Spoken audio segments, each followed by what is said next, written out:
ان فرشتوں کی قسم جو ڈوب کر کافروں کی جان کھینچ لیتے ہیں اور ان کی جو مومنوں کی جان آسانی سے نکالتے ہیں اور ان کی جو تیرتے ہوئے جاتے ہیں پھر لپک کر آگے بڑھتے ہیں، پھر دنیا کے کاموں کا انتظام کرتے ہیں کہ وہ دن آ کر رہے گا جس دن وہ زلزلہ آئے گا، پھر اس کے پیچھے اور زلزلہ آئے گا۔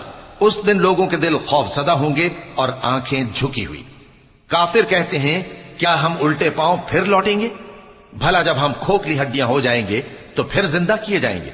کہتے ہیں کہ یہ لوٹنا تو سراسر نقصان کر لوٹنا ہوگا۔ تو بس وہ ایک ڈانٹ ہوگی، اس وقت وہ سب میدان حشر میں آ جمع ہوں گے۔ اللہ تم کو موسیٰ کی حکایت پہنچی ہے جب ان کے پروردگار نے ان کو پاک میدان یعنی طوٰ میں پکارا اور حکم دیا کہ فرعون کے پاس جاؤ کہ وہ سرکش ہو رہا ہے، پھر اس سے کہو کہ کیا تو چاہتا ہے کہ پاک ہو جائے اور میں تجھے تیرے پروردگار کا رستہ بتاؤں تاکہ تجھ